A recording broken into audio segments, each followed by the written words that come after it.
Hello everyone, today we talk about the consolidation of political and territorial dominions during the 12th and the 13th century. You should never forget that Schwerpunkt was born, at least through its saturation strategy that is in theory still going on as a medieval history-based channel, even though I'm a military historian primarily, even though I have a doctorate in medieval history, I don't present myself normally as a medievalist just per se. I mean, I do to explain, of course, that I specialize in this era, but at the same time, say what I've been doing on Schwerpunkt over several years now has always been truly introductory, right? So there is some joke, of course, about the fact that I may make a 2 hours and a half long video titling it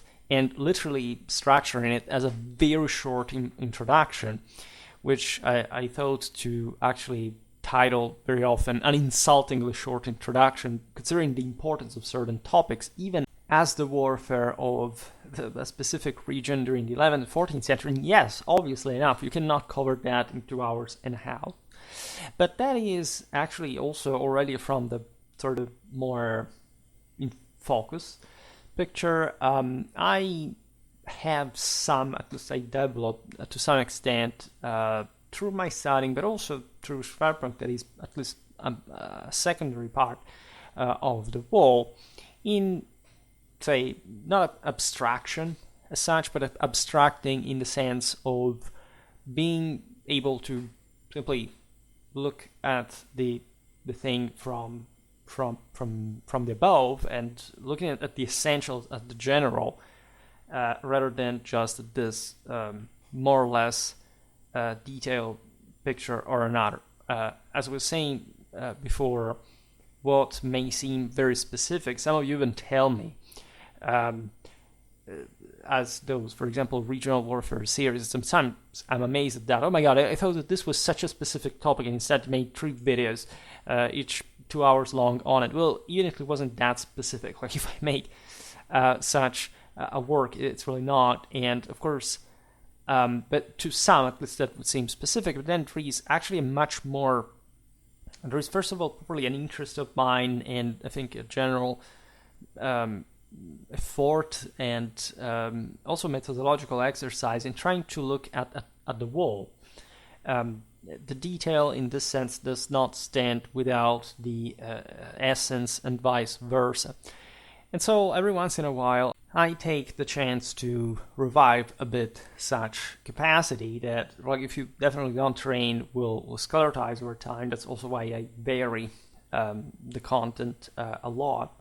Because talking history in general and or like being particularly specific about certain macroscopical dynamics is, I would say, a precondition for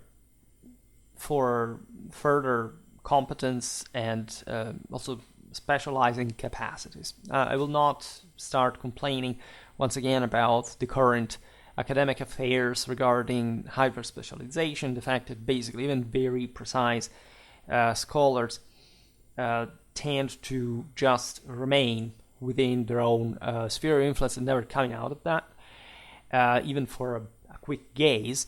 This is everybody's destiny. Say, in a sense, if you don't do something, for example, like I do, like I force myself in a sense to make that aforementioned change in topic, because I believe that this is a great antidote to that kind of sort of relativistic self-alienation, I would say, that stems from focusing just on a very, very, very specific topic. I, like basically all, say, specialists in the field, like stick to, as far as my publications, for example, are concerned, to what I studied during my doctorate. That's kind of obvious because you will never acquire, unless you make another doctorate, which is still a thing possible, but such a great insight on a topic like the one that you learned of during your PhD research But at the same time, this becomes almost an excuse because, for example, I am like in the specific field of my doctoral research, the topos already exist, and it doesn't take that much because there's nobody else that does specifically what I do, at least with the consistency in the method and the strict focus that I do. As I said before, there is a huge difference, probably just even in interest in education. Like most so-called military historians today are, aside from the fact that military history, as explained many times, is different from the art of war, but so many, say, popularly, conventionally known military historians are actually people that have just a very sort of non-military background, or military historical background in the military. Don't think that they actually studied military history as they should. We do it much better in the civilian environment. That's a completely different thing, right? They're not even meant just to do that. They're meant to do something else, and then they could actually study military history with a great benefit to our military quality in general, but that's another story. We sometimes teach in military academies as well, and unfortunately some disasters happen. As you can see, like, I don't want to speak of ill of people who passed away, but as you know, I don't have a great opinion, for example, of Keegan or just all the entire sort of culturalistic BS that properly, like, was really put on the fore by people who didn't even open the Foam Creek. I mean, they lied in telling you that they did, and that they didn't even know what was really written in it. But again, I promise that I will not digress in this kind of topics.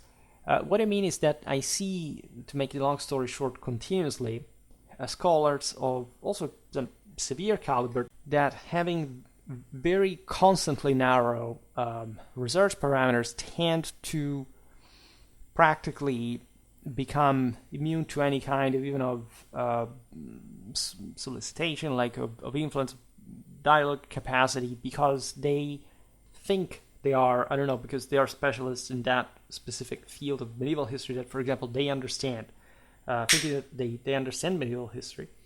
That's not the case at all, right? It's extremely common. And I come from, something fell here, I don't even understand what it was. I mean, I come from places that are not actually read like you hear mostly in the American conservative bubble, and academia equate evil, hell, communism, Marx. I wasn't properly brought up in a place where this exists. This is not a reality in many places in the West still, unfortunately, and or even when you have people that are ideologically oriented, in that sense, that does not equate to them using that in their own field, just to the extent of not making history anymore, but just something else. We all have bias, and also the political one is reflected. Structuralism, that I often address as much as culturalism, by the way, is definitely nourished by a very particular, say, view that matured in the 1960s and 1970s, and that people kept buying into. It's not even an ideological thing. It's probably like a lack of method, a lack of moral and scientific parameters. It's just like, I don't know, even if today we have some leftistic professors, say liberal professors, let's put it this way, in my field, in my environment, let's say, first of all, they're not univocally, like, from that side of the aisle, or even when they are, again, you don't really recognize them. But in general, like, those who are more leaning towards the leftistic side of the story do not actually understand why that is happening. Let's say that the previous generation was deluded and indoctrinated and whatever, but they had a specific purpose, probably of tearing down a specific part of society. Today, just like, they don't even understand why that's anymore. It's some sort of pseudo philosophicistic attitude, behavior towards some perceived sort of type of threat of people that, I don't know. I, for example, was never obstacled as far as my military studies were concerned. But it was a time in which properly military history was not studied, was not researched, because it was associated with fascism or nationalism, etc. And even though I realized that I was looked upon with suspicion by those who held sort of this more left-leaning beliefs, nobody really opposed what I did. Nobody really said, okay, you shouldn't do it, or there is something wrong about it. Never really met with that kind of opposition. But I've met with a lot of opposition instead, and that's why I'm referring to this, exactly when you try to make a broader point, and you realize that scholars are not even habituated to make a broader point historically anymore, right? You're even just want to take like a time to introduce the topic. They don't even give you that done. They're also squeezed and compressed between bureaucracy and the few teaching and research that they have to. They don't even accept that there can be someone taking his time studying history both in essence and in detail, and making his life about that, because it does not care about that specific lifestyle, and it has the possibilities and the means. It definitely is not that frequent, but to go on to progress like that. If you are, by the way, following me, you know that Schwerpunkt is part of this. The Schwerpunkt is my way also to speak more freely, not in fact much about controversial topics per se, because again I've never met with that sort of ostracism or opposition for it, but that is truly my only way to exercise myself in, say, learning history, but at the same time explaining it to others, and also telling more or less at which point I am along the way. And just by articulating a speech of this process, of this dynamic, I get something out of this that objectively, all together, I haven't had, at least in a quantitative sense, even from my university, where I did learn actually a lot from. I would not say specifically what kind of titles, so what kind of prizes it won, and so on, but we're talking about top stuff, continental Europe. So I don't brag about that, because I could, even if I said what actual recognition my specific faculty received on the year in which I got my PhD title. But I will not, because at the end of the day, I see that it's still, say, the institution is the people, right? If the people are that unsatisfactory in general, and this may have been the best place ever, literally, but I don't see necessarily how that is satisfactory to me or to my standards that are objectively high, at least compared to this sort of general, in fact, painful standard that we decided to degrade ourselves in, and with an admitted recognition by those who also work within the system. And that, however, they do not seem to be wanting to do anything about, because, in my opinion, they have forgotten how it was actually done. Right? Nobody studies anymore, like still professors in the 1950s, the early 1960s came to from again at that time still leftistic background, aside from the others, because most of these people were actually elite. Right? Most of these people were really being raised with actual education, actual culture, actual traveling, not the cheap, superficial, worthless, useless stuff that we have habituated to today on the model of lesser people, even when we could have more. So my channel is at least a documented proof of that we can live by renewed standards that, if anything, are just by the sheer represented by the sheer commitment that you can see here, right? Reese, again, keeping to write articles always on the same thing is draining if you first of all don't do something else, right? You could do, for example, it would be mentally exhausting to make the same work every day, but just writing articles, for example. I need to add Schwerpunkt to that because it's the same amount of work, actually more. Actually, if I only wrote articles, I would do it for a certain amount of hours during the day, and then I would bore the hell out of myself afterwards, and I would even fixate with the same articles that would nauseate me. Is that I work in the same way, but adding this, I have the chance to space with my mind somewhere else, and I still do essentially what I want to do when I want to do it, and I still turn out to be working much more than any other colleague that I know, without wasting time and really channeling everything to my broader purposes. So just know that if you support Schwerpunkt, you're supporting this. Right? You're supporting this view, this bet, this what is my satisfaction so far. Like I don't regret it. I don't see anything wrong with it. I produce. I progress.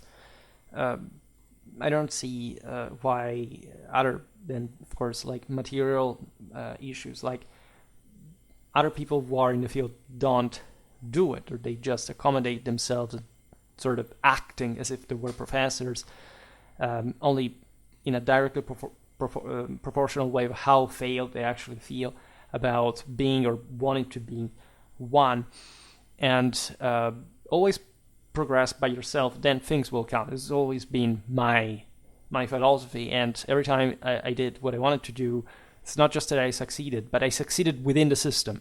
I earned titles, I scored results, it was recognized, and the reason is because I don't care, right? I care much more about the other thing, and all the rest is just a consequence. Why all this introduction? Of course, for buying time. The watch length, but also for reminding you that there is some real point to this all. Like it, and I've also been quite open about it in this terrain playlist. The most attentive of you have always found the answers that, in fact, I provided you on purpose in these topics, just to say what's the whole point of this whole stuff. If you think that you're here to be entertained, just like another channel, just know that there's no channel like mine, by any stretch of the imagination. It's not to say that my channel is the best or the more successful, evidently. Doesn't matter, but it's something completely unique in its kind. It's not trying to run after anyone, and it's especially being designed like it for this specific purpose that I actually don't even discuss too much, and not even revealing you to the broader extent. The reason why I want to discuss this, take the 12th and 13th centuries, that not just we have, of course, addressed some of those more in-depth topics, and so looking at this more abstract aspect, a more general, broader perspective is, of course, very useful to frame the first better. But because this is essentially the peak of medieval civilization, it's a phase of territorial recomposition that fundamentally you can imagine having some continuity also in the later Middle Ages. The only problem being there that a lot of resources were drained and subtracted fundamentally by the general crisis of the 14th century. And so even though there is, generally speaking, a political and territorial recompaction, this does not pass through the same extent of a relative struggle that it had, and so vivacity and force and traditional spring and primitive power that as you can see in the 12th and 13th centuries. I'm actually going to make a video on this very topic, like say how the post-Roman world, the Germanic infusion had redrawn a bit like the moral boundaries as far as the centrality of honor, loyalty, these bonds that went beyond the mere formality or the mere institution could do in terms of civilizational recompaction. What happens indeed in this century is amazing. There are definitely different, let's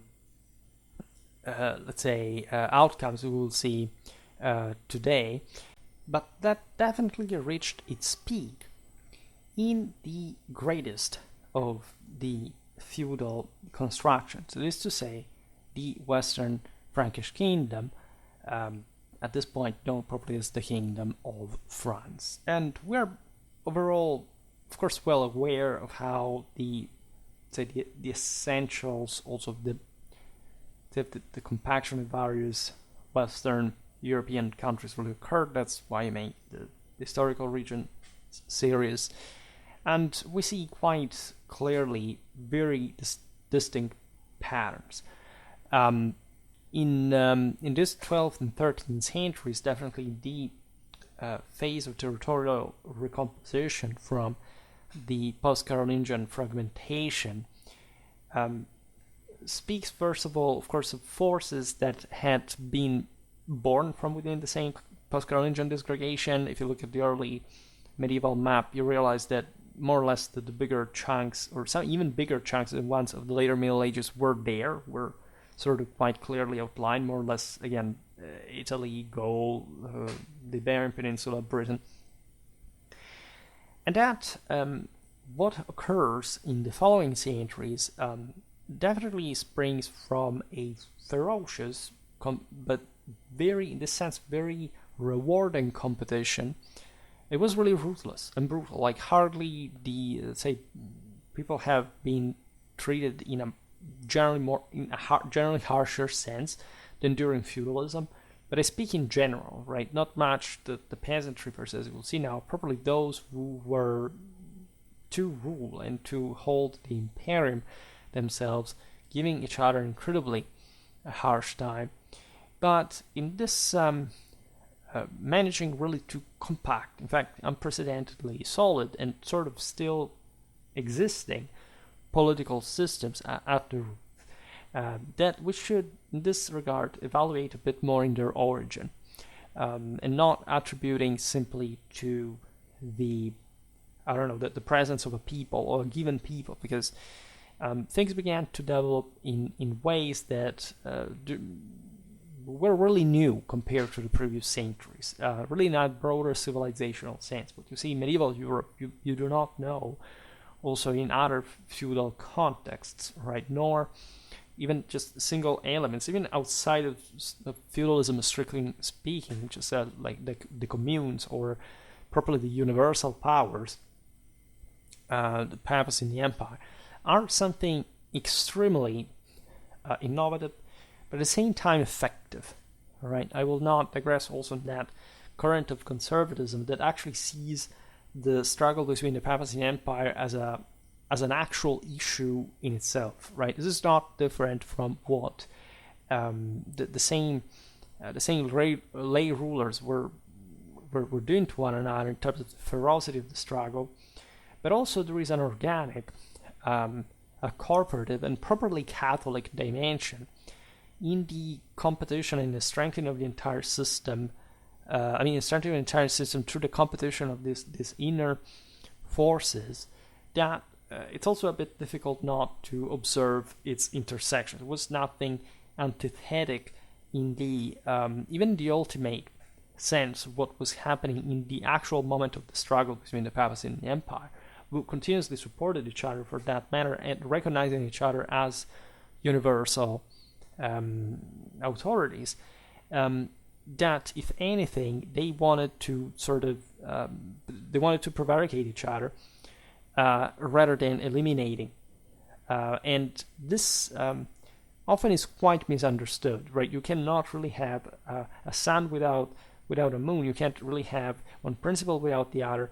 And aside from the fact that, as we said, there would be still intertwinements in this regarding symbologies, claims, titles, etc., there is also a necessary compenetration in order to achieve the ultimate balance. And the fact that ultimately the empire failed, and that this in fact brought to the same decline of the decline of the same universal authorities as such as a whole, with the rising of nations in that sort of less regulated way, and essentially the gradual collapse of tradition towards modernism and secularism,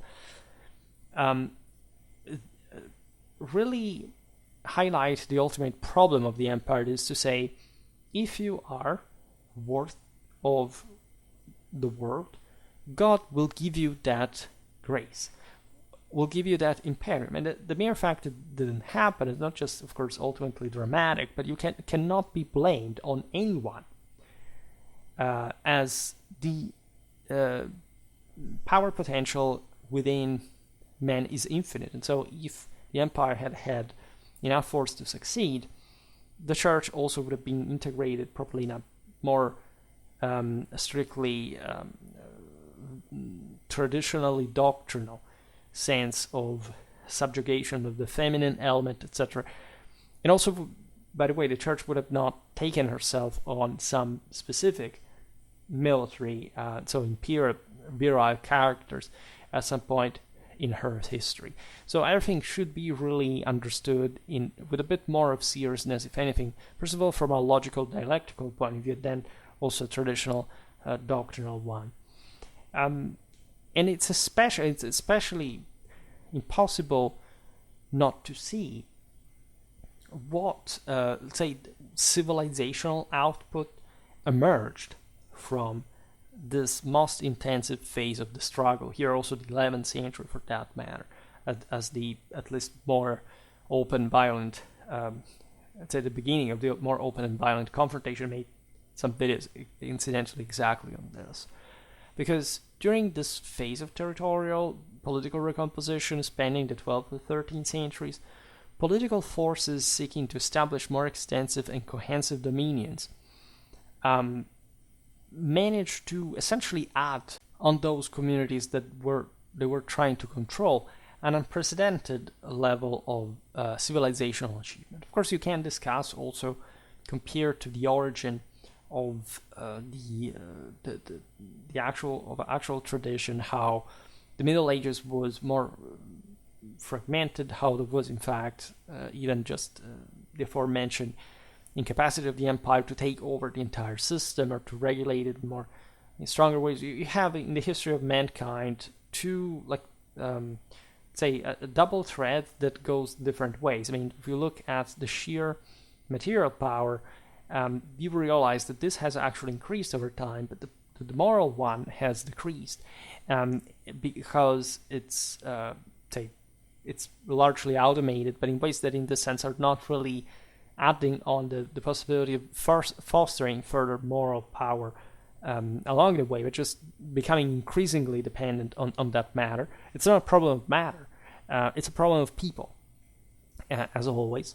And so you can interpret the Middle Ages in general also in that way. But there is no doubt that the level of power achieved exactly in these centuries, and also the means, like for example the subjugation of the independent seigneurial fortresses through military actions, or the incorporation of these into the broader forces. In fact, the territories of these political forces were compacting this strongly from a territorial point of view, is so well, let's say, built, like especially at the local level, without an actual prevarication of for example, the existence of the local communities. That is truly to be explained within a different view of the role of individuals, right? And the lack of, let's say, of at least an hypothesized sense of the institution. That is to say, largely, like civilizationally speaking, states do work.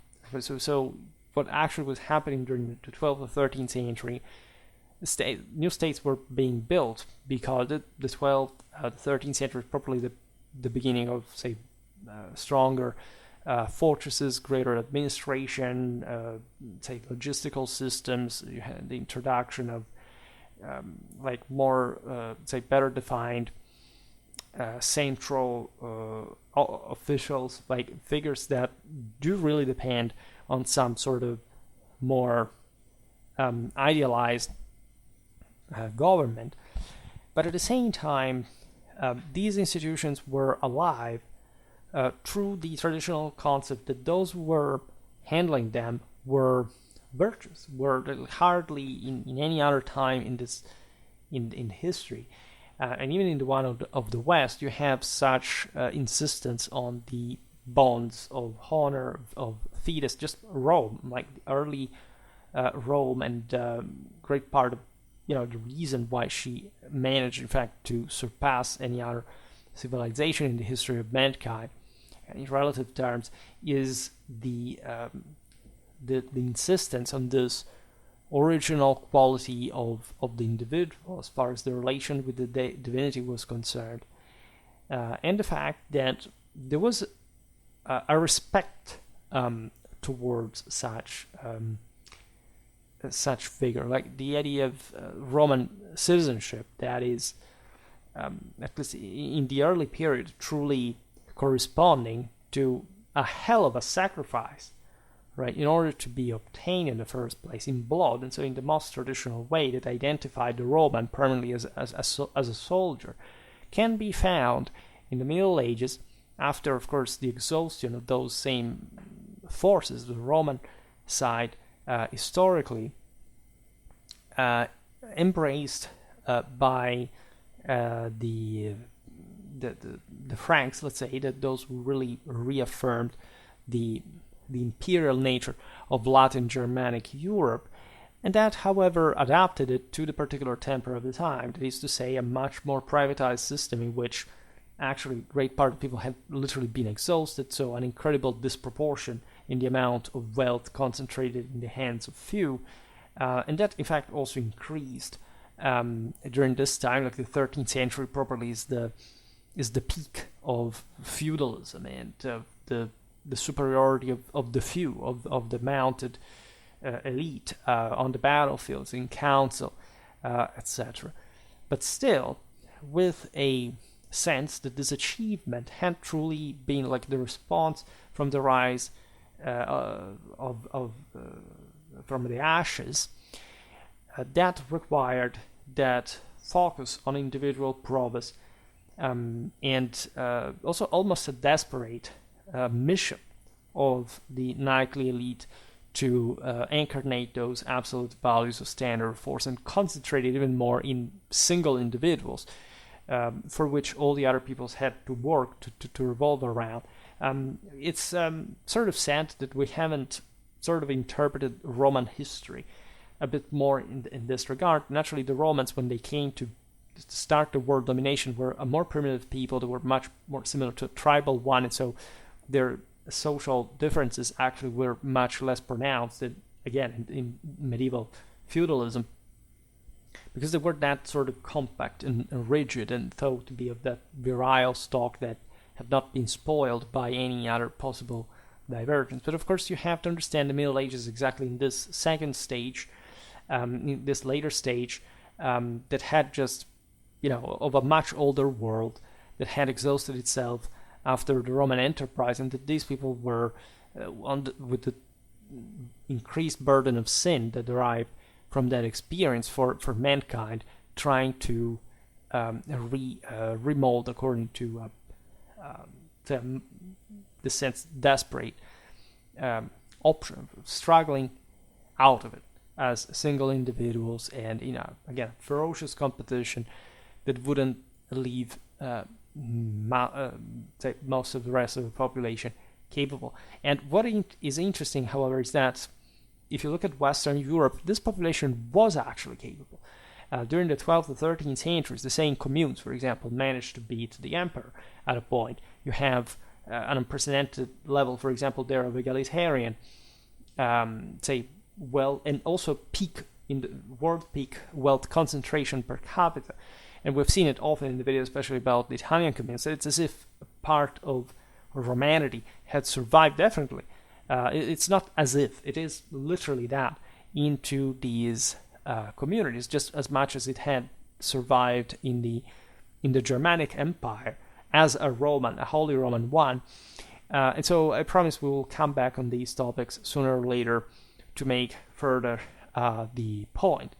But what I would like to stress is that these forces, even when they were giving each other a tough time, were actually strengthening each other. We weren't simply patting each other on the shoulder. We're seeing we have they were leaving the sort of more imperially and traditionally possible Romano-Germanic sense of free men in arms as provided properly with a nobiliar, spiritual dimension, and proving this on the battlefield, proving this, showing that it's not this or that form of government that actually is important, but how much force there is in it, which I would think it's the hallmark of Western civilization, right? We all have different institutions, if you want. There are monarchies, there are republics, there are different constitutions, there are different internal systems, federations, etc. But we are Westerners to an unequivocally discernible degree by the success of our power, of our wealth, of our life expectancy, of our level of education, of our military might, that cannot be erased. That is not a matter of personal opinion, unless you are a paranoid person that is in heavy cognitive dissonance regarding being culturally underdeveloped as having anything to do with being a traditional people. And this, in the Middle Ages, are the best example of this, when there were still heavy problems, even actually much bigger ones than the ones, in a sense, at least in part, we have today. Today's ones are deeper, the spiritual levels are more serious, actually. But it's not like at the time, like the sins of mankind were scholarly so distant from our own. And so this is yet another thing that we shall observe, and exactly because of the necessity of the medieval elite to be in charge, that this is evident for the rest of the people. And remember that what was founded here is not something that simply changes. This is the medieval time, then there were the modern ones, the contemporary before the end. No, this ancien regime is what fundamentally lasts until a couple of hundred years ago, when nationalism and or socialism statalized everything, and in a way that, again, made the lesser people believe that they were actually worthy in act rather than just in potential, the latter aspect actually having nothing wrong in it.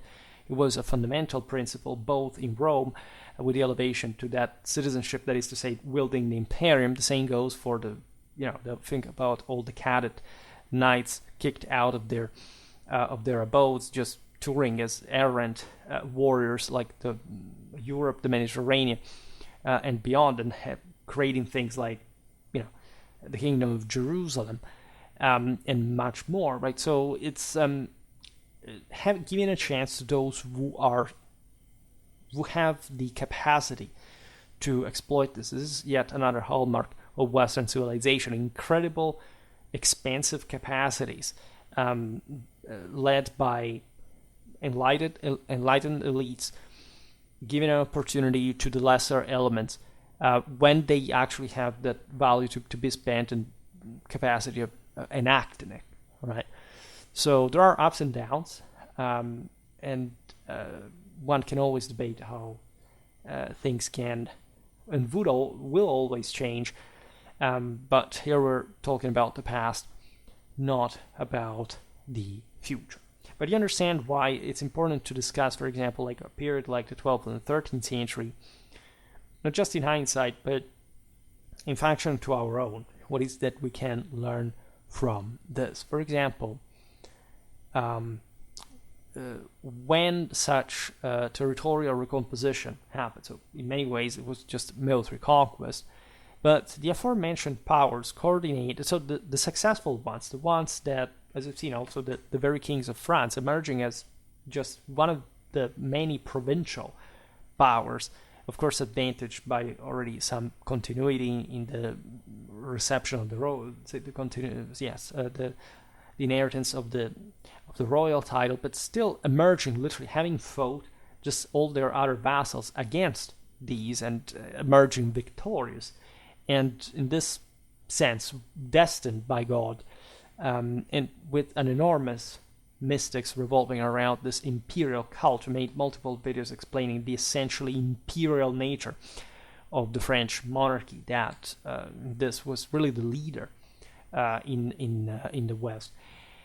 And again, I will not make further comparisons, but really what is happening here is shocking by the scale of the qualitative impact. And just even as a broader system, we radically underestimate how, especially from this point onwards, Europe is literally the center around which essentially the Mediterranean and beyond gravitates around, right? We don't have this picture. You have been told medieval history usually as, okay, well, from one side were the Christians, from the other side the Saracens, and or okay, the East was so advanced as well. It's, during the Middle Ages, more or less it was the same thing. Study what, just from a financial point of view, like European and Mediterranean traffics work like, around which markets the Levant or North Africa or even beyond revolved. Look at from how far Europe was able to draw, right? And look at the sheer amount of wealth that Europeans actually had in their hands, right? Not even China was, in this sense, much more statically based and tending to sclerotize. In fact, had that same level of, that same specific weight, right? You think of the Middle Ages as politically fragmented, so equally dysfunctional thing. No, right? Especially considering that it was the Middle Ages, so that political unity in itself doesn't mean that you're more effective or capable. Look at what happened to the Caliphate, that aside from the fact that it disgregated as soon as the Islamic invasions ended, but look at what happened to the Byzantine Empire. Look at what happened in many other contexts. Let's say you can have definitely a power that is that driven and powerful and capable. Look at what the Romans did. Look at what the Carolingians did. But the plurality of powers that emerges from this is not at all a hallmark of underdevelopment. It depends where. Like during the early Middle Ages, surely, like especially Central Northern Europe had yet to sort of be gradually civilized and structured, increase in power. I will never understand people who fixate on the Vikings, for example, and ignore the later Scandinavian history during the Middle Ages. I mean, it's by far more interesting in some ways. Some archetypal ideas can be fascinating. Yes, there can be that same sort of idea of the spring and of the force, etc. But we should also be extremely honest about, also in comparative terms, about, for example, the sheer amount of power that Latin Germanic, say, Carolingian, post-Carolingian Europe really proved, and how we have sort of dramatized basically everything that happened to the West as some sort of irreparable loss or terrible system. Well, actually, this was the single most compact, even in the moment of greatest political fragmentation of the entire surroundings. All right, and something will have meant, because if we can be Europeans in the sense that we can all be so different, but still having so much identical in common, well, this is due largely to what happened historically, and especially during the Middle Ages. And so it's something unique. I do not know any other continent, any other context in which this is the case. Normally there's just a single basin that more or less dominates everybody else, and you have a center and a fringe. Europe is somewhat similar, but it also has much more neatly outlined, again, major, say, countries and regional powers that more or less also continued, especially in the West, from antiquity in a sort of undeniable way, at least on the same territorial basis, and even part of the institutional ones.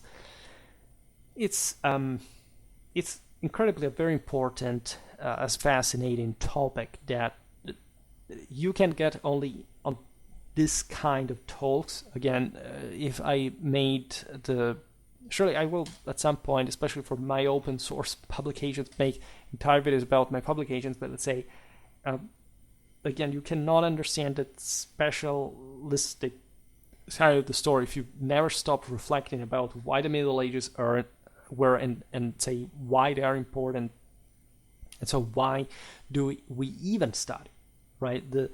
Say learning history can't be picking or even worse, cherry-picking, supermarket shopping of curiosities, and let's say still, because this is how it begins. Like you hear all the stories, but you do not really have a clear picture of the whole, and that's why normally you go study, learn, take a degree at university, because you really want to have a structure, something that should be founded. Sadly enough, we do not insist on this foundation. So the first year of university, you study your manual, and then basically you don't open it anymore until you understand that actually, especially at least if it is a very good manual, which is incredibly rare. That's yet another sad problem nowadays. But say, study some ones that are not as...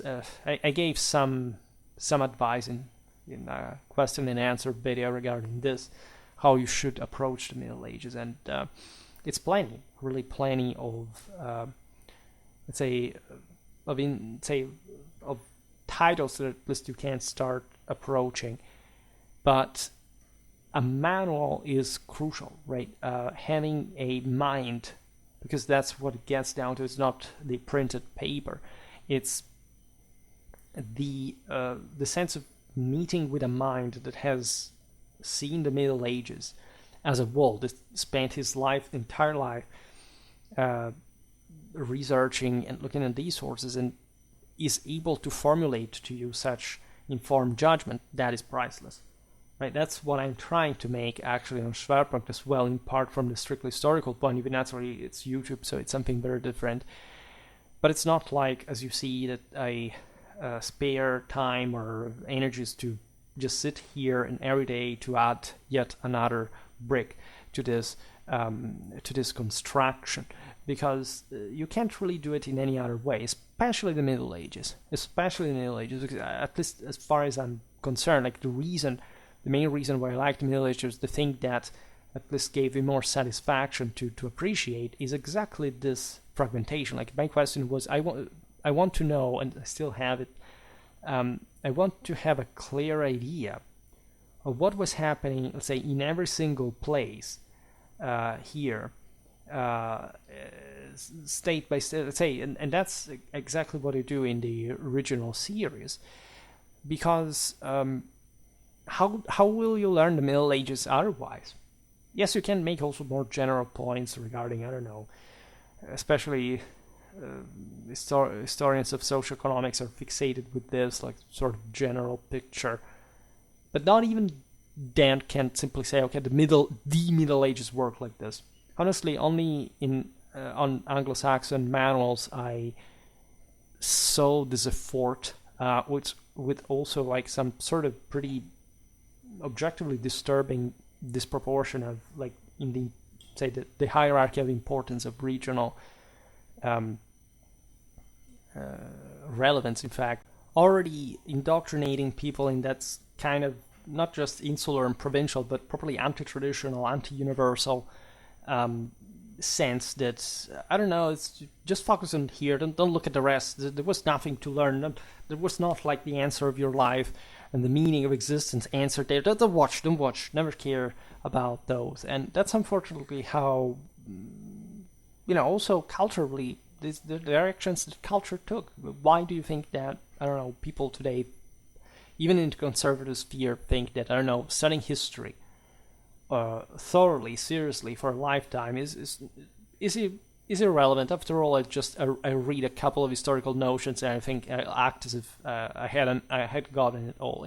Because after all, what is there to learn from history anyway? It's not engineering, it's not economics, it's not...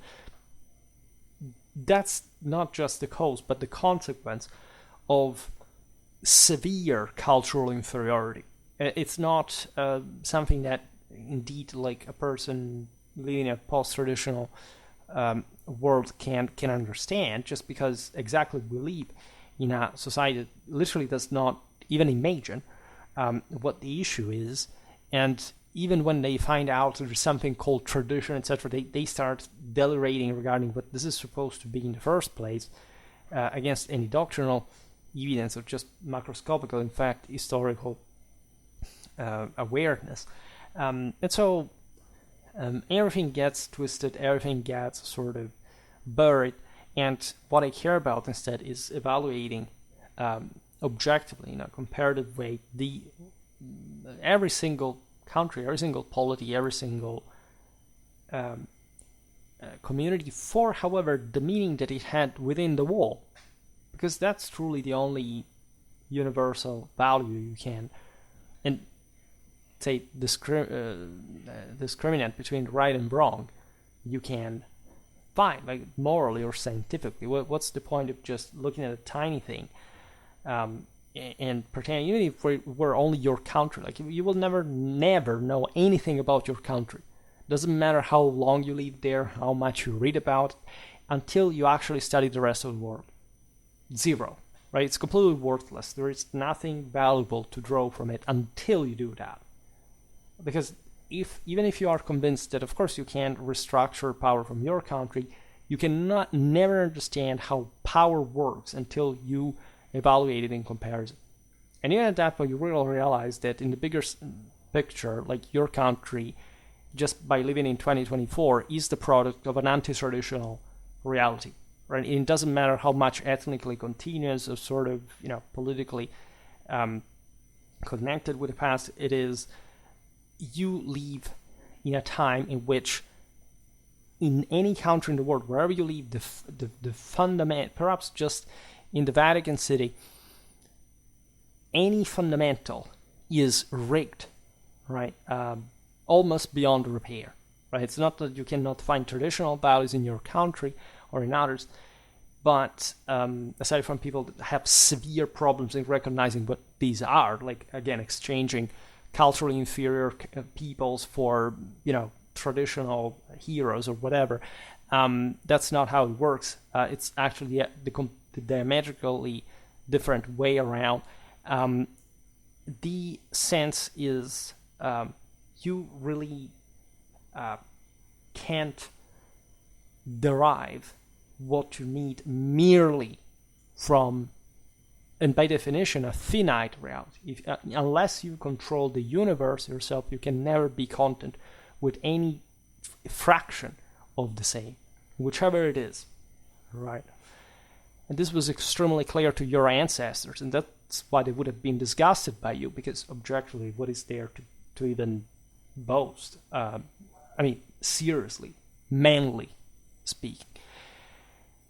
Now, this is yet we were saying before that the feudal institutions of the 12th and 13th centuries were largely dominant, demonstrated a remarkable flexibility.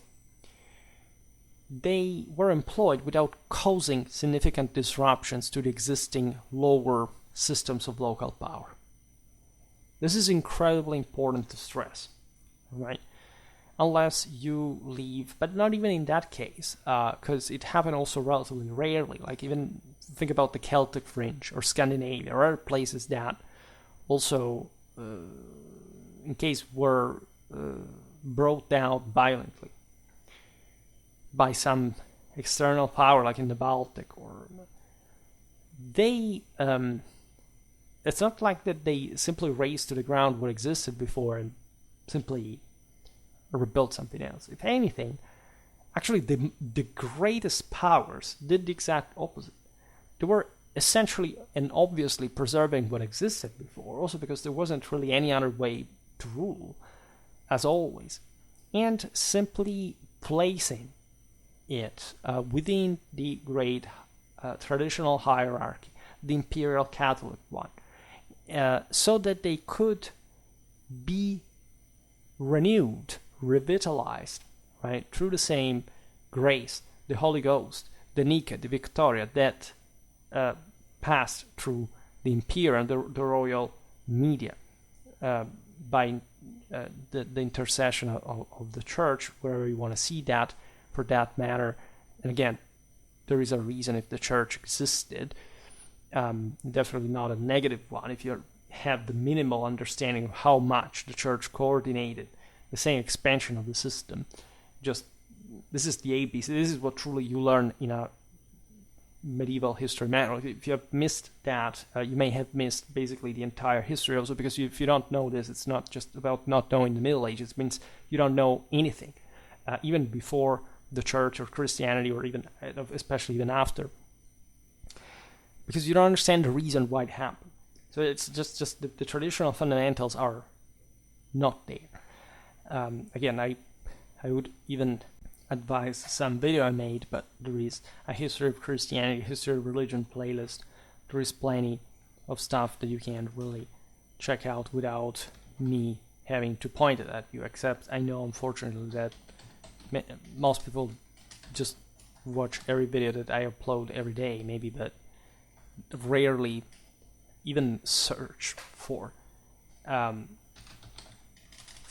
searching it myself because I was interested in seeing how many views, because especially the history of religion playlist seems to have actually been some sort of success. I don't know why or how the algorithm feeds you that specifically, but YouTube is a continuous samsara. It's sort of terrifying. So much not found among properly the search engine.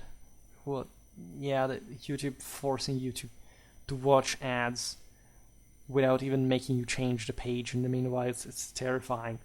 But hey, we decided to entrust ourselves to matter, that these are the consequences of it, unfortunately. Terrifying. Okay, well, I will not. I will spare you this general. Okay, let's stop it here. In any case, I see that you watch it.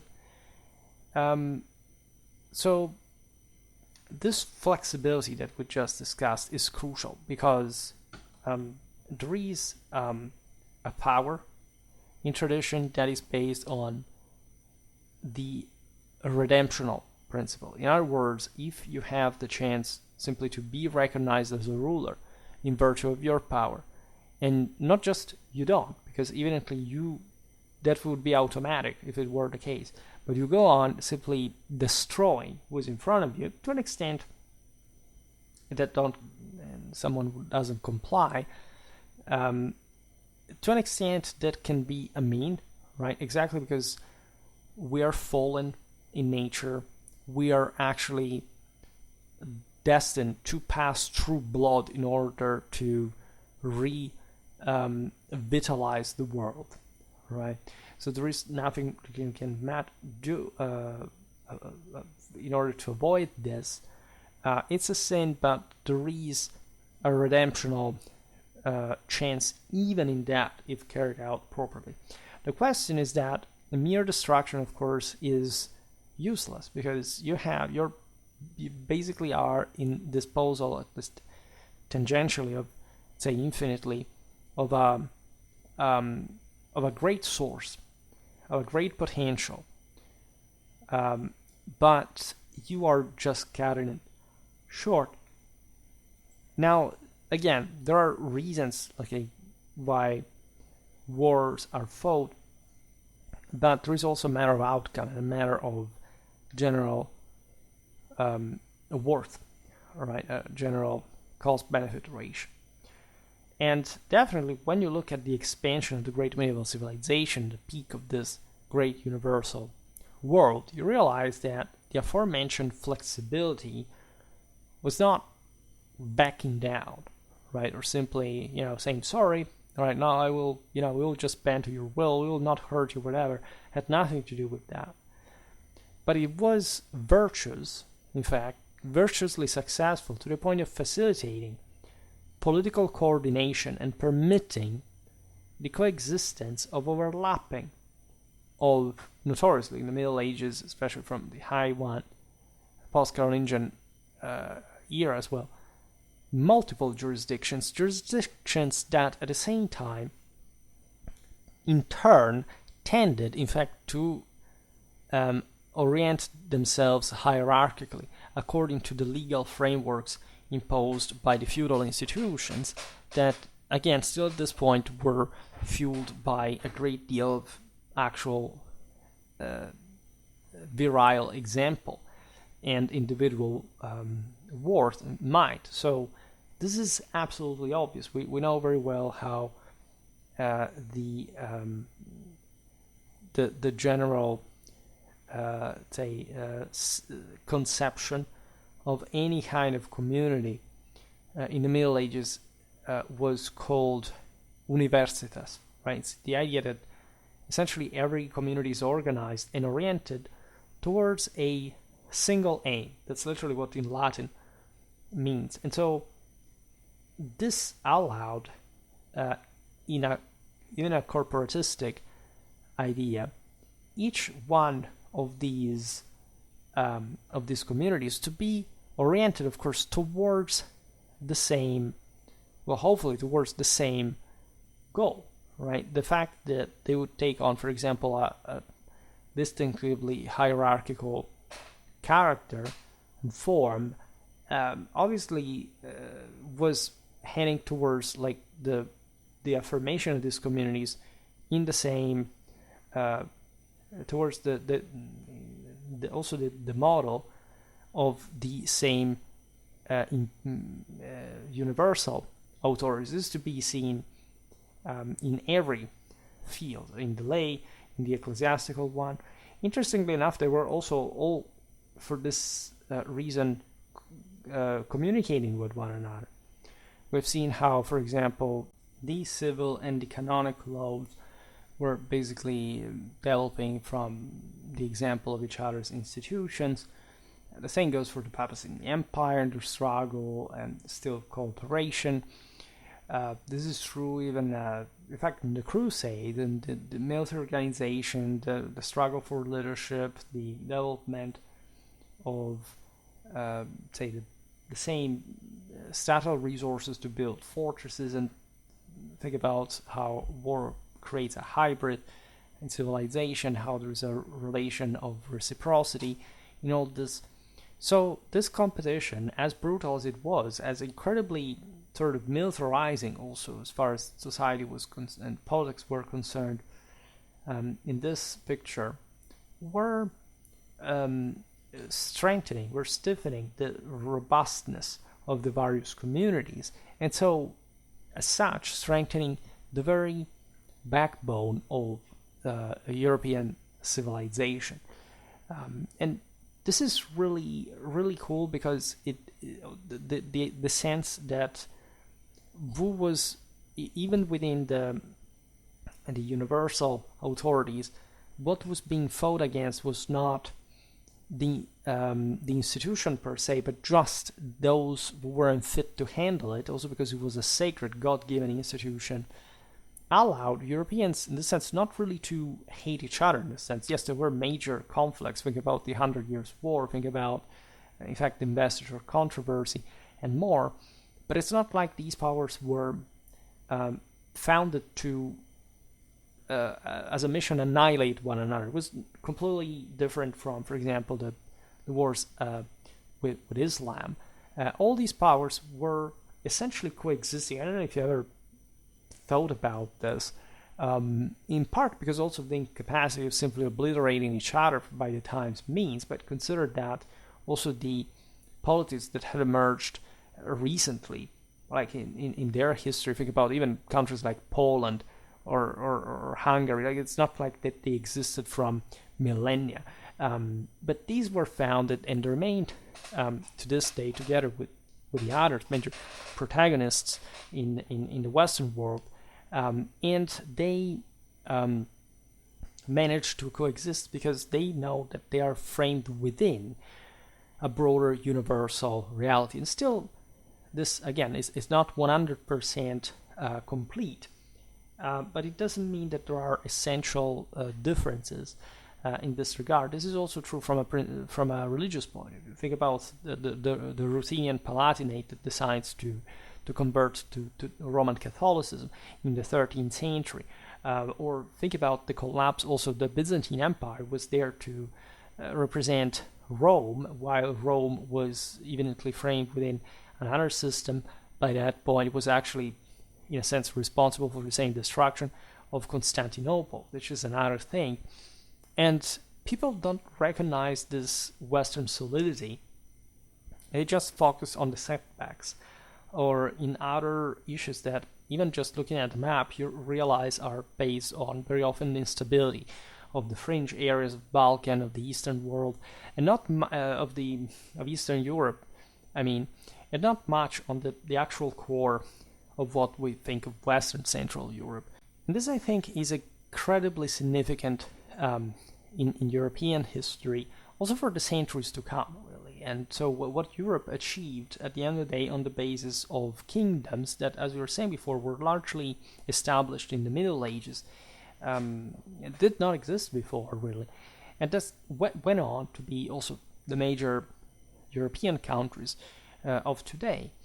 And so hardly systems that evidently have a great problem of resilience, right? We always say, oh my God, the Byzantine Empire was such a millenary thing, it lasted forever. As you know, I love the Byzantine Empire to the historical extent I can, of course, appreciate the magnitude of a civilization, of a spirit, of an idea, of a might there, of an imperial force, no doubt. But I've also been quite vocal about how we sort of make ourselves as this typical sort of self-sabotaging and symptom also of mental instability. Always cry for somebody else. Instead of pointing out that if somebody falls, like there is an intrinsic problem with them, and actually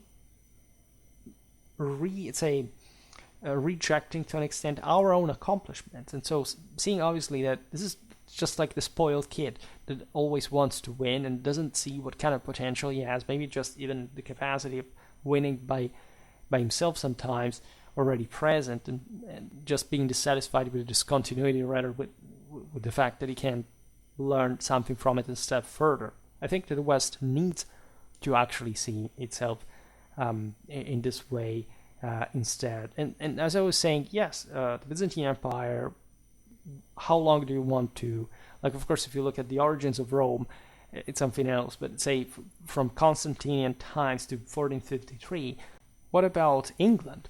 What about France? What about Germany? What about Italy?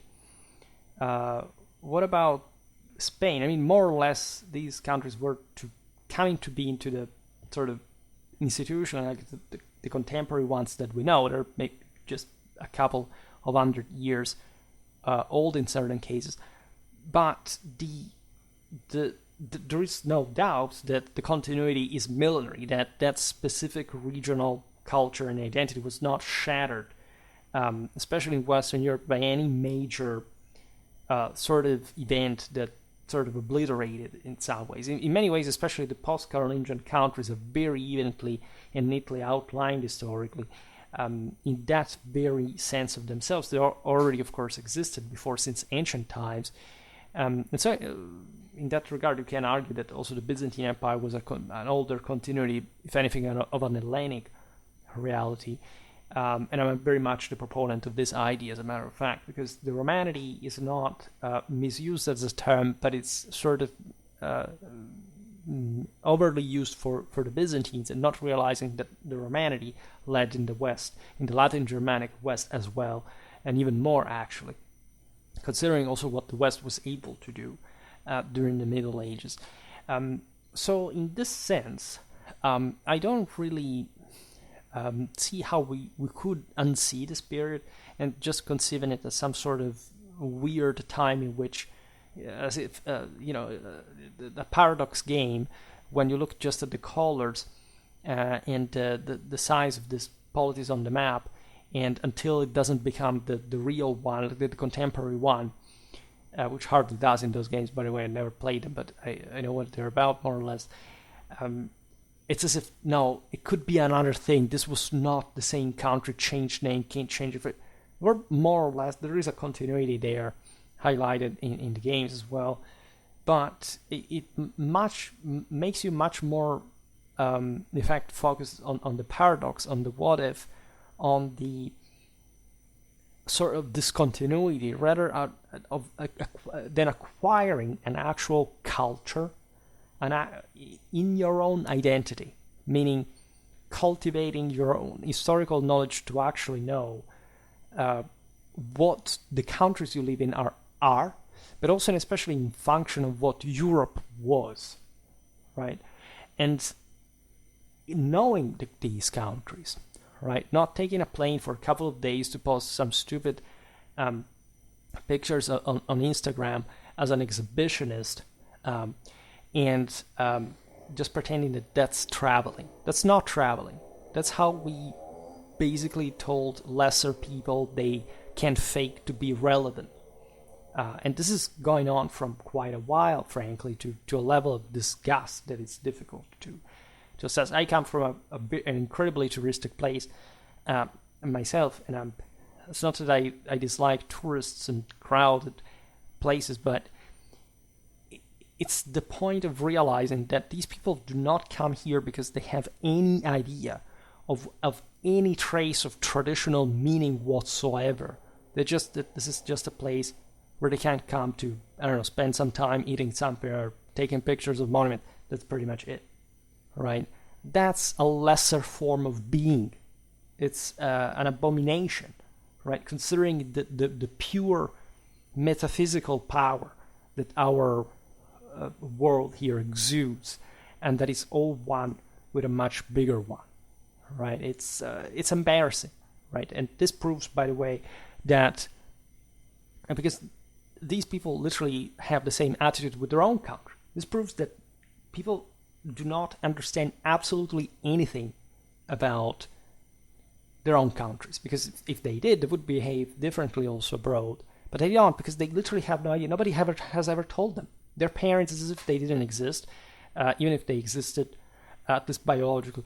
They don't go to church, and also that's not that church has turned into something that educational to some extent, but there is something higher at play, at least there, and their schools do not tell them anything. Their own culture, I mean, their own allegedly special national background doesn't tell them absolutely anything about them. What do we want to do about this? When is it that we're going to recover an actual idea of what it means to be an Imperial Catholic traditionalist? These may be rhetorical questions, but they're not less relevant, I think, in this day and age. If you don't use history, I've always been shocked by this. I see it, especially because I follow, especially US political commentaries, how in US politics, following just conservatism, and of course I know that liberals do not do that either, there's no such thing like a historical discourse. Like, history is basically just used by a meme, by people who may have even just important political ideas, sort of agreeable political ideas, but that literally have never posed themselves the problems of tracing back, for example, their origins to something that is deeper than 200 years ago, or just having the proclivity, the inclination, the background, the predisposition, the curiosity, the interest to do any of that, right? Some of the greatest political thinkers today are, in fact, that limited exactly because of that reason. Then you wonder why conservatives lose also. How can you win if you do not have some kind of scholarly culture cultivated during decades about the history of mankind? This is utterly incredible to me, and I don't want to even think that it's as bad as it looks, even though it really is, and there is not much of a way around it in the first place. If not, again, do your damn homework. For real, not faking it, right? People are taught mostly how to act, right? Acting updated, right? Trendy, hearing like learning immediately the last new term introduced just to box you into like a specifically also conventional vocabulary, just to demolish your mind as well. Conservatives partake in this all the freaking time, and they do not even understand that, right? Just think about how the term capitalism is used when it's actually an insult that communists created to indicate people they want to steal wealth from, and becoming instead a banner of people who don't even know what actual capitalism is supposed to mean for that matter, because in fact it doesn't mean anything traditionally wise. So we are at this sorrow level, unfortunately. As we were saying before, this feudal development that allowed in great part this to happen was, and we will analyze again quite soon in a video that I prepared, especially looking at the Germanic side of the aisle, was widespread at this point throughout the Latin and Germanic Europe, even though, again, it's still basically a Latin Germanic one. We're talking just about local prevalences. But as we said, it found its epicenter in France, that perhaps is actually the single most truly Latin Germanic country in terms of the balance of the components, right? Northern France is by far, at least it's a Latin country technically, but it's also the one in which the greatest Germanic element was introduced. And in this sense, there is no other country, including the Germanic ones, or also the most Latin, say the most advanced Latin ones, where this peak of power is witnessed in the first place. Actually, yes, there could be, I don't know, especially Germany and Italy really were pretty ass-kicking in terms of imperial communal force, but there is no doubt that the great riser, like the one that would also take basically the place of the same Germanic Empire in terms of sheer political territorial capacity in Europe, was France, right? Northern France in particular, but also again essentially the Carpathian Empire, right? We talk about the Angevin Empire for some reason. Why shouldn't we talk about the Carpathian one? It was immense, including the actual French Angevin chunk that arrived to monopolize so much. It wasn't admittedly part of the French kingdom, but it was also, well, debatably, more or less at least of the same relevance of the English Angevin Empire. That is the only time usually in which, unfortunately, in the Anglosphere, you hear the term Angevin pronounced, whereas I would say actually the Angevin one of the French was by far also the most powerful and better connected and longest lasting for that matter. I, by the way, little spoiler, prepared a video that I don't know where, let me check where it's gonna count. Well, I don't know, it depends, because I'm doing lots of specials currently, so it may take a little more time. Yes, definitely. It's going to take more than a month. Anyway, there is a comparison that you can make between Latin Germanic Europe and sort of the Greek Slavic one. And I'm not going to spoiler you, of course, the content, but if you're interested in sort of this broader takes, and especially the the objective evaluation of the individual merit in comparison to one another, I think it's incredibly important that you stick around. Because, again, I'm the only channel that is covering this. I'm not kidding. Like, most channels covering history is just, let's talk about this chapter of history, and in a spicier way. Greater takes of political philosophy or historical criticism, zero, right? And especially from backgrounds you can somewhat rely on in terms of consistency. My videos are based on are framed within a much bigger system that I don't edit every time I make a video. I mean, at least of course I gain a lot from any new video, but it's not the other way around. It's not the video that dictates my own way of thinking, right? It's the video that is enriched by that, if anything. But aside from this little self-promotion, the point I was making is the French centrality, that I will also conclude on, but still one important digression. So, in France, royal power expanded, as you know, into the southern regions during the 12th and the 13th centuries. These had remained fundamentally unscathed by the growth of the early Capetians, that were, as we were saying before, just yet another French principality, just endowed with, of course, like the sacrality of the Western Frankish monarchy, etc. The northern French were much more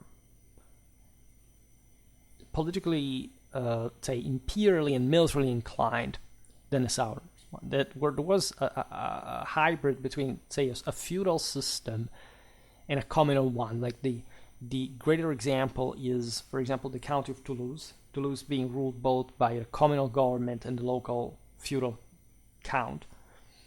The Duchy of Aquitaine, that came to encompass its territories well, was also a bit, not an example specifically of this institutional mix, but let's say a bit of a representation of the greater southern fragmentation of France and the sort of lack of, in fact, of a more unitary system that instead at least the royal power of the Capetians had always maintained, and so also in the capacity of subjugating the more powerful French vassals in this north that in part had been also quite rebellious. Think about the Duchy of Normandy, England, as its essentially evolution in a politically rival sense towards the Capetians.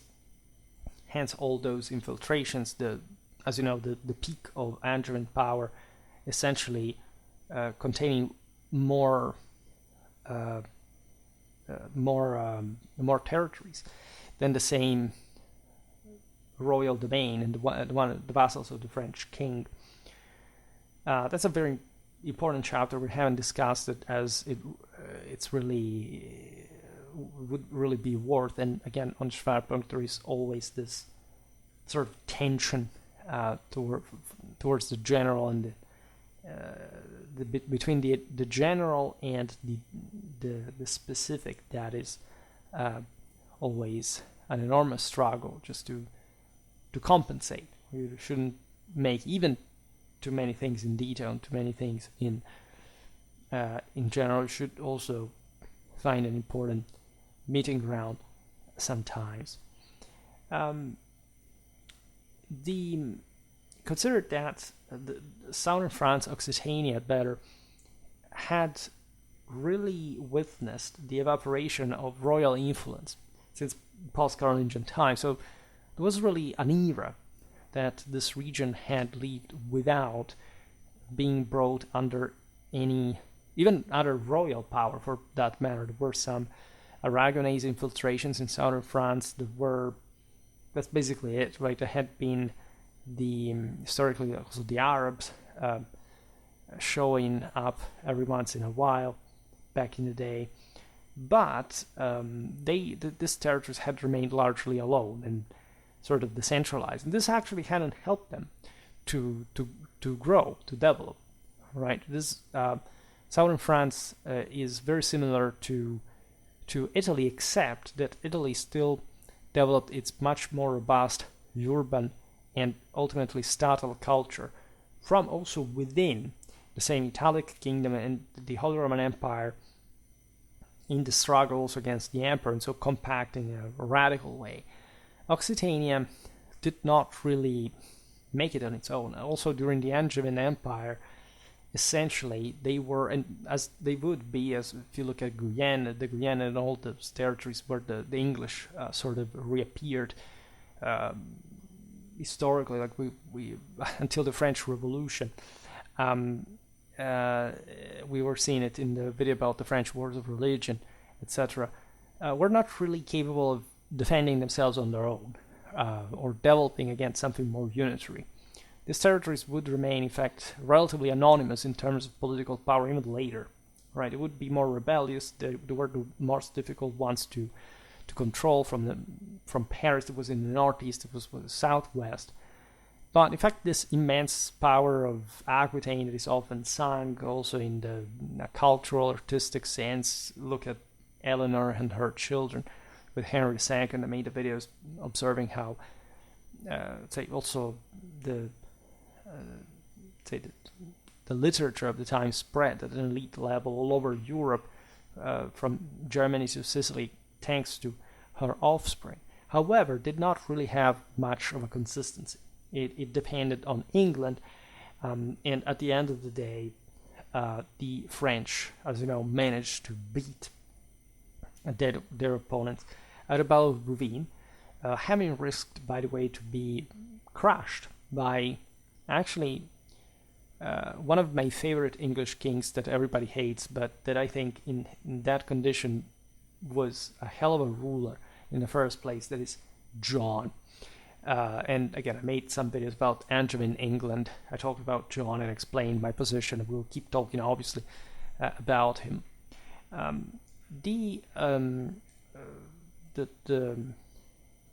Essentially, the French managed first to destroy Occitania during the Albigensian Crusade. These were not some coincidence, right? The Occitanians had developed some tolerance. It's not like they were heretics just per se. Heresy was a minority, presumably also in Occitania as a whole, and it's very difficult to literally actually know what we mean by the Cathars in terms of, there was a specific doctrine and even a specific hierarchy that mirrored, by the way, the one of Rome. It was meant actually to counter it, something that other heretics never did. Even the Valdensians that were burned at the stake actually said that Rome was the only center, and that also they were pretty happy if the Albigensians were massacred, and offered help also in that context, just to make you understand how pernicious the Cathars really were. Cathars were, we know it extremely well from their doctrine, were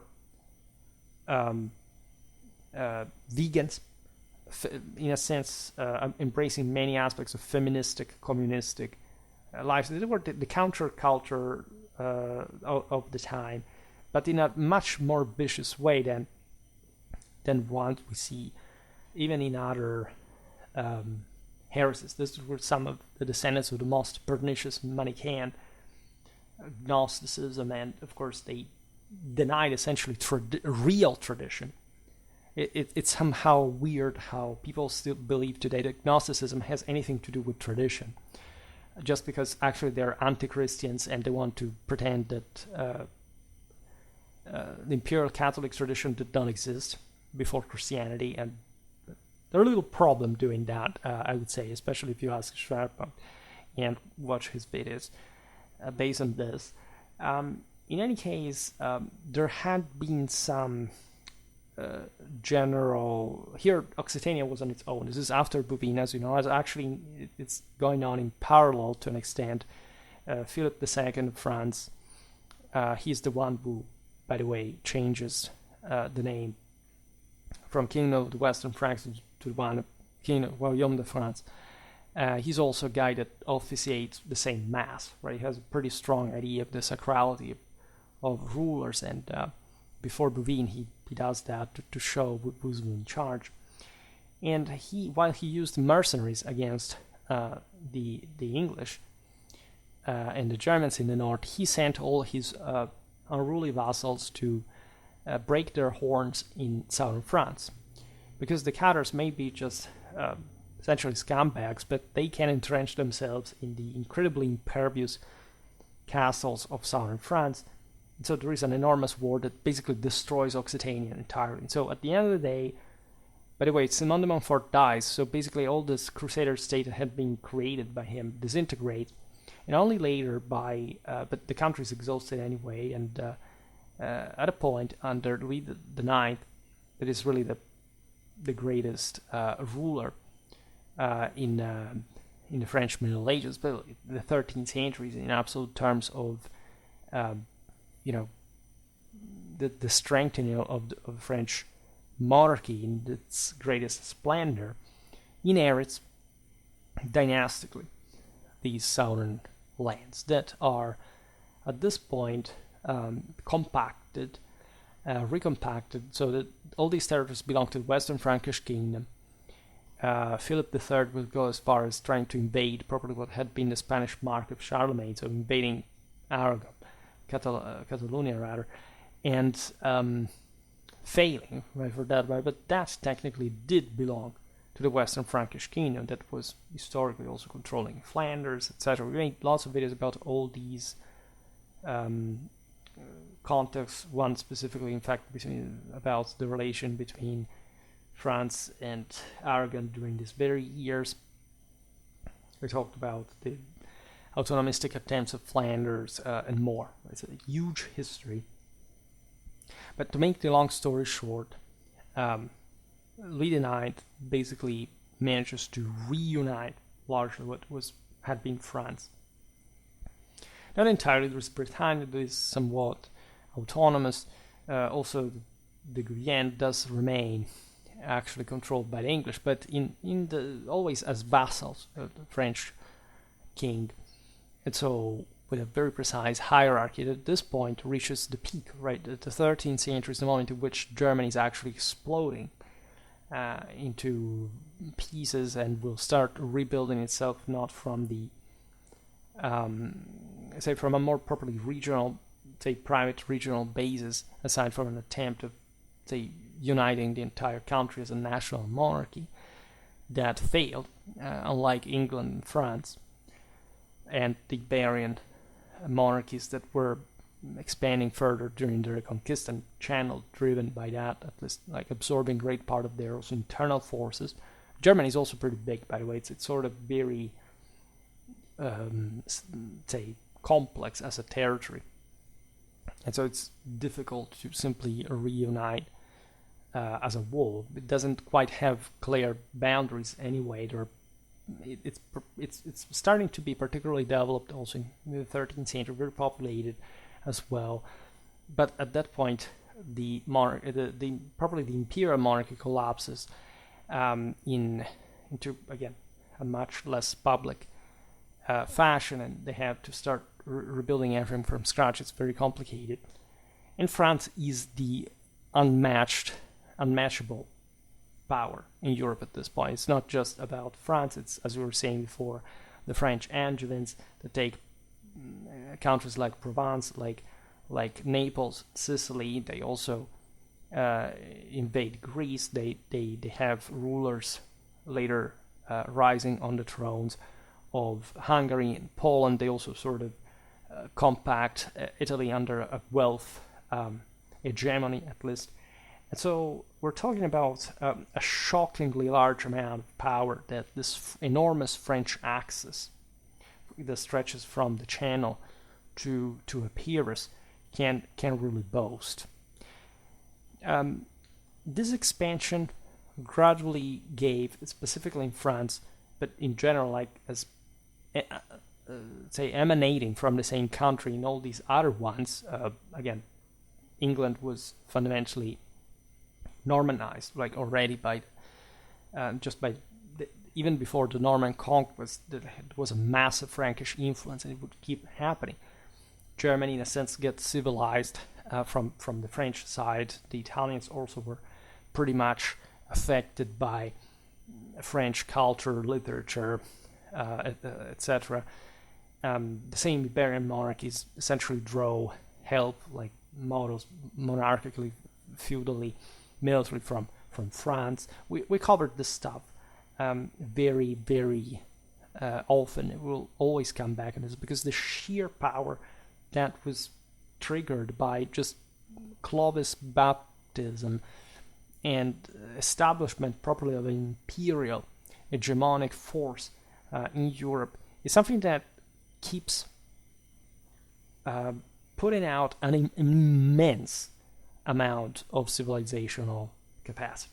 At this point, just Italy basically is able to compare, right? But France is bigger. France is also more unitary in this sense. Traditionally wise, it holds more imperial power. This is the real empire at this point. In the 12th century, it's Germany. In the second half especially, that's the most powerful country in Europe. At this point, 1 century later, by far, it's France. And so this expansion gave rise in France to the pyramid. People say, oh, you can say the pyramid was no pyramid. To the hierarchy, is it better? Like, it's not that, it must be the geometrically strict definition. Just to give an idea. Who doesn't use the term pyramid because, oh my god, there were dukes that were more powerful than kings at a point. Doesn't mean anything. It's still, in a theoretical sense, it does give you the idea of how it really was. This hierarchy of feudal lordships that characterized the reign of Louis IX. That, as you know, was also pretty long and intense. Louis was a hell of a ruler. Never actually made a video entirely about him, but that man was literally like something, militarily, religiously, politically. There's no doubt. He rules between 1226 and 1270. So it's all an era here that he goes through as a ruler, making Europe. People were inviting it in other countries to resolve disputes. He was really, the gold standard of chivalry, of holiness, of the incarnation, probably, of this Frankish power that had boomed in that such incredible imperial Catholic fashion.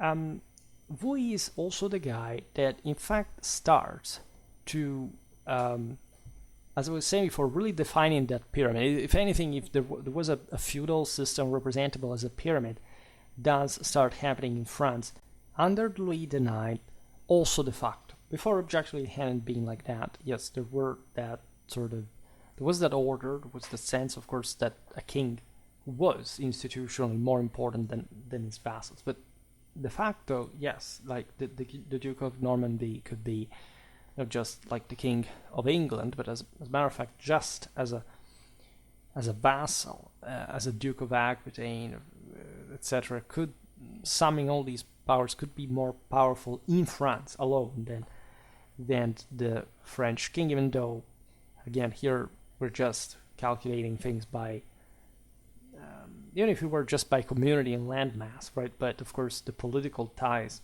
as also the ultimate French victory proved, were something else, right? The Angevin Empire wasn't this particularly stable or solid or sort of historic, future promising sort of system. It was just a dynastic sum of possessions. The territories were, again, incredibly different from one another. Also didn't quite like one another. Think about, again, what did the Normans have to do with the Aquitanians, like in terms of even just being northerners, belonging really to another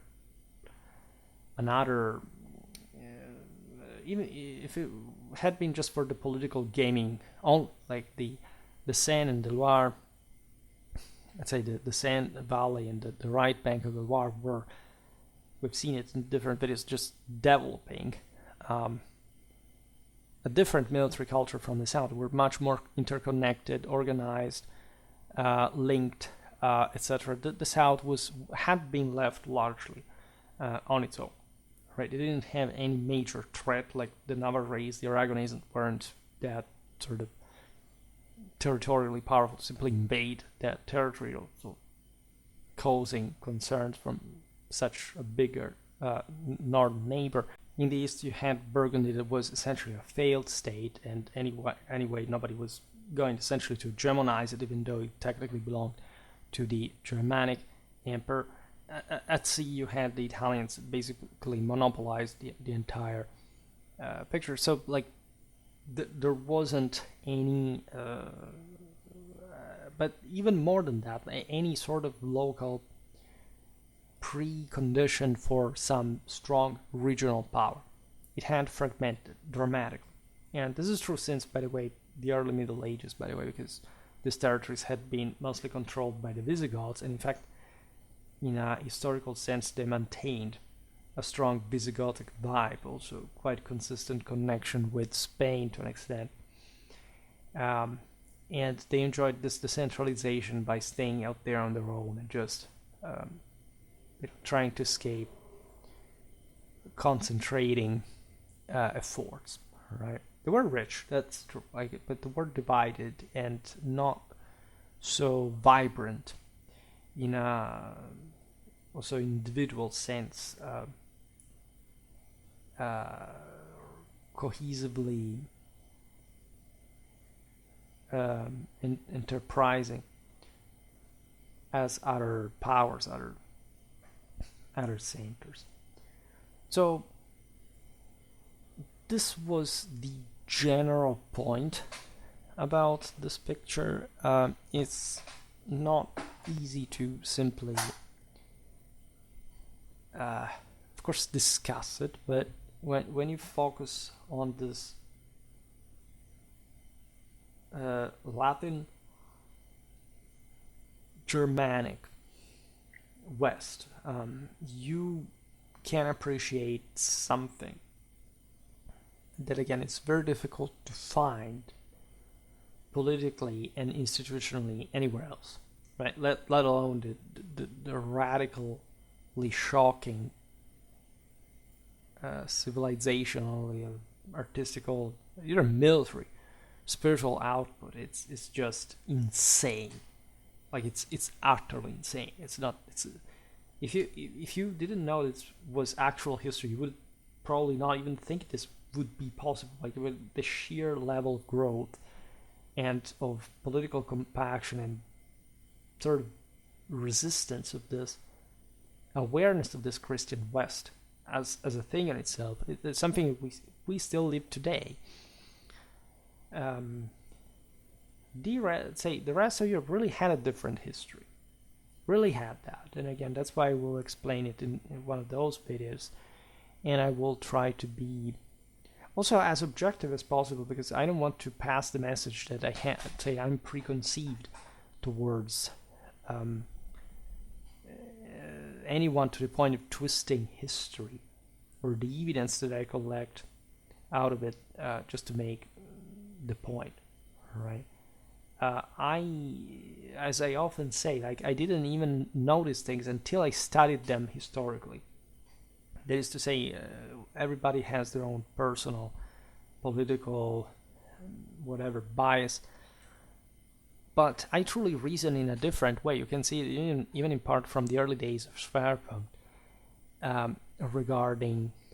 I still believe these things. I already believe these things to a degree, but to this extent, to the point of myself making a video based on this, like this one, I didn't know until I saw it. I didn't know it even about my own country. Like I thought that it was just, okay, well, more or less there are other peoples and they were comparable, kind of. They were not so bad. Come on, it's just our Western-centric thing.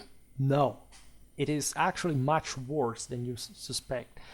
And it's again something that one must explain exactly in this way, step by step, taking the adequate time, not hurrying, but you have to be able to handle the objectivity, right? You understand here, I don't spare criticism from the system or the other. I tell you the ones that rose, the ones that fell. Definitely the Latin Germanic West is not all alike. There are differences. So again, this is the broader picture that you get, and you must analyze, you must appreciate, and then again, it's plenty, but I mean really plenty of different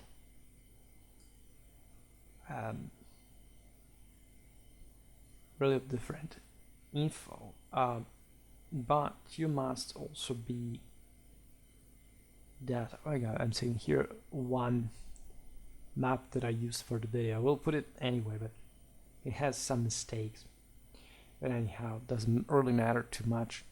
What I'm saying is, again, being objective is the thing I strive for, and I hope that you can see it from Schwerpunkt. You can appreciate how relevant it is, and realizing how much of an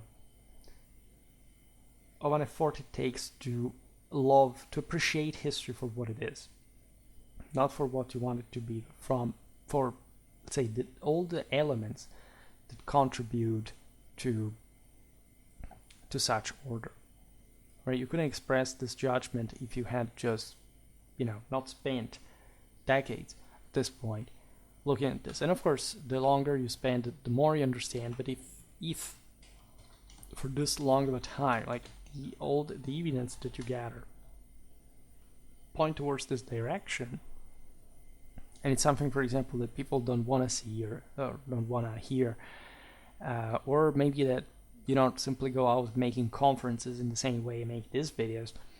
Of course, it's a completely different process, but you can, because who does make a video about this? Like, you can, because it does sound like a competitive thing, right? Like the winners or the losers, the better, the worse. It's not quite about that per se. It is actually about the fact that you can add all macroscopical pieces of this information and start comparing it with others. So the inexperienced would simply say, well, but how do we know? There you have to spend time, because he doesn't know how we know. The point is that he hasn't passed through what you have passed. And so you have to explain that, and that takes also time. It's not just in a few words that you can at least convince someone of this just because you tell them, right? But this is also the beauty of it, right? That people tend nowadays to reject, say, direct statements, or say this, researched ones, but that develop this level of categorical awareness. People tend to make a lot of relativism and to say, I don't know, it's different, it's complex. Well, again, if you provide some evidence, yes, but it's not just by default something that is different and complex, so it can't be said, or reality did not exist because you haven't sorted it out yet. Or it was either in a way or in another. I must decide which one it was. And in this sense, I think that indeed there is something to watch. Equally, this is true also for, by the way, people will think that, again, there's an idea I've seen circulating on the internet for some reason that say, I studied, I don't know, this country's history during the Middle Ages, it's enough, I passed to something else. Not coming there back, just searching for what you want, not for like a broader view of the world. That also doesn't quite work. All right, there's no such thing like you stopping to research, nor simply concentrating, in fact, on things that are just like shopping at the supermarket, just to back points that are not really correct. Like this guy was watching, like saying things like collecting only the chances in which some lay authority opposed an clerical interference, in order to make the point that, again, in that case the church is bad or whatever, it must be destroyed.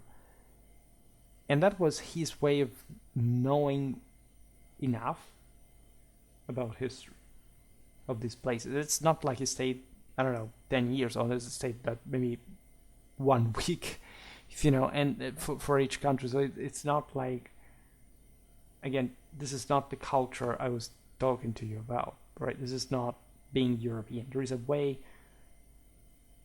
say, action and contemplation always compenetrate themselves in tradition. You can't do one without the other. This alone could simply debunk the hatred towards the church, for that matter. But it's not just that. The point being the necessity of a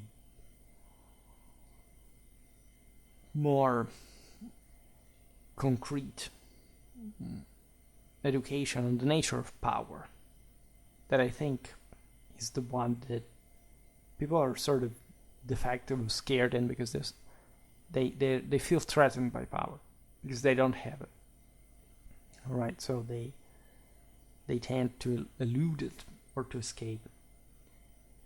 Now, there could be more, of course, always to say, to add. I don't I try not to be too long sometimes, but in front of such huge topics you must take your time, you must even roam around a bit without too much hurry. But for today I stop it here. Of course we'll keep talking about this stuff. This is a bit light motive of Schwerpunkt in terms of topics and scope, and there is way more though to build on this. For today, however, I stop it here. Just hope that you enjoyed this video. If you did, please share it. Otherwise, leave a like or subscribe to my channel if you're interested in my upcoming content. As always, I thank you heartily for listening to me. I wish you a nice time and see you next time. Bye.